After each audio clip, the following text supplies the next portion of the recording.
Pernah nggak sih kita berhenti sejenak buat mikirin sesuatu yang kita lakuin setiap detik tanpa sadar? Iya, bernapas. Hari ini kita bakal kupas tuntas berbagai cara super keren yang dipakai hewan buat melakukan hal paling dasar ini. Yuk kita mulai. Pertanyaan ini kelihatannya simpel ya, tapi jawabannya itu membawa kita ke sebuah perjalanan evolusi yang luar biasa. Kuncinya sederhana, semua tergantung di mana kamu tinggal. Kucing tinggal hirup udara yang sama kayak kita.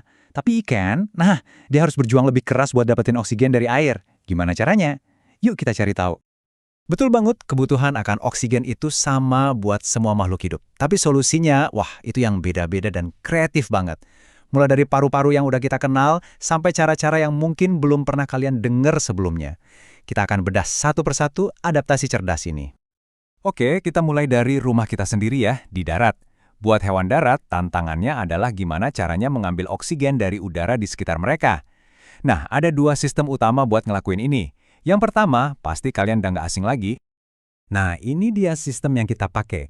Setiap kali kita tarik napas, kita memasukkan udara yang kaya oksigen. Tapi keajaiban sesungguhnya itu terjadi di dalam pertukaran gas yang senyap dan super efisien, yang ngasih tenaga ke setiap sel di tubuh kita. Dan yang pakai paru-paru ini, wah macem-macem banget. Dari kucing yang lagi santai di sofa, sampai reptil kayak ular. Tapi yang paling keren menurut saya adalah mamalia laut, seperti paus dan lumba-lumba. Mereka hidup di air, tapi tetap harus naik ke permukaan buat ambil napas. Ini jadi pengingat kalau nenek moyang mereka itu dari darat. Nah, analogi ini pas banget deh. Setiap kali kita lihat hewan peliharaan kita bernapas, sebenarnya kita lagi nonton proses fundamental yang sama persis kayak yang bikin kita hidup. Simple, tapi luar biasa penting. Oke, sekarang kita pindah ke metode darat yang kedua. Dan yang ini beda banget. Lupakan hidung dan paru-paru. Serangga itu punya semacam sistem perpipaan internal yang nganterin oksigen langsung ke sel-sel tubuh mereka. Super efisien. Dan sistem ini cuma punya serangga loh. Eksklusif banget. Coba bayangin, dari belalang di taman sampai semut yang lagi baris di lantai, gak ada satupun dari mereka yang punya paru-paru. Mereka semua bergantung sama jaringan tabung internal ini buat dapetin oksigen. Ini benar-benar bikin kita mikir ulang soal konsep bernapas kan? Bukannya punya satu titik masuk kayak hidung kita, serangga malah punya banyak lubang kecil di sepanjang sisi tubuhnya. Desainnya benar-benar beda buat ngehadapin tantangan universal yang sama. Oke, cukup soal daratan, sekarang waktunya kita nyebur ke air. Nah di sini aturannya beda total. Udara nggak tersedia bebas, jadi hewan butuh alat khusus buat menyaring oksigen yang larut di dalam air. Dan alat andalannya, ya, insang. Ini benar-benar kayak keajaiban rekayasa biologi.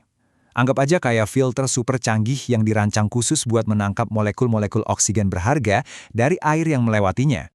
Prosesnya ini non-stop, jalan terus. Jadi ikan itu seolah-olah menelan air terus-menerus, tapi bukan buat minum ya, melainkan buat mendorong air itu melewati insang supaya bisa bernapas.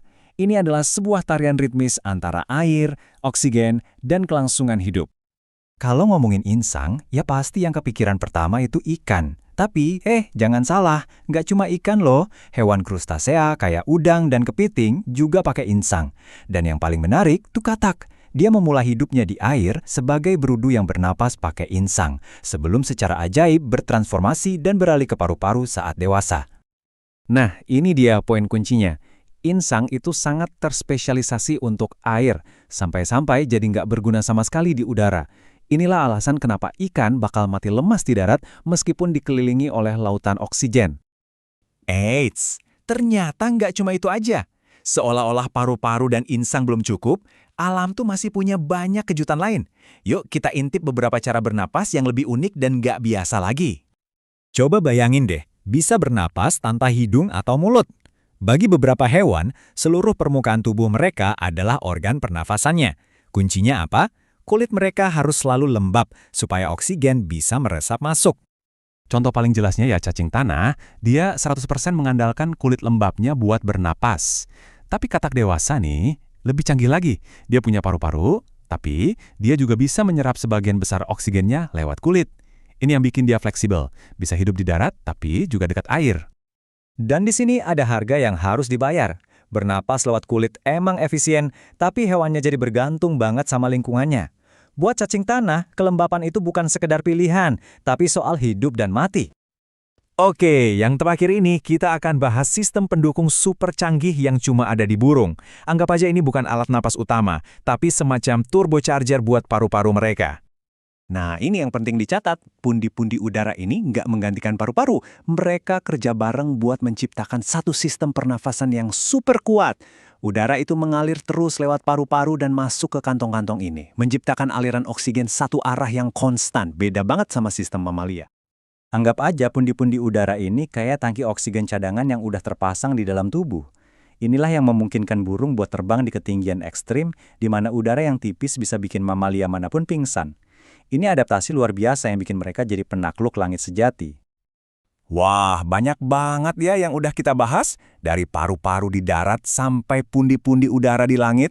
Sekarang, yuk kita satukan semuanya dalam satu rangkuman singkat biar lebih gampang diingat. Oke, kita review singkat ya.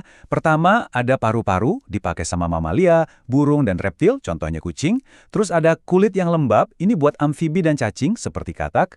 Lanjut ada sistem trakea yang super unik, khusus buat serangga, contohnya belalang.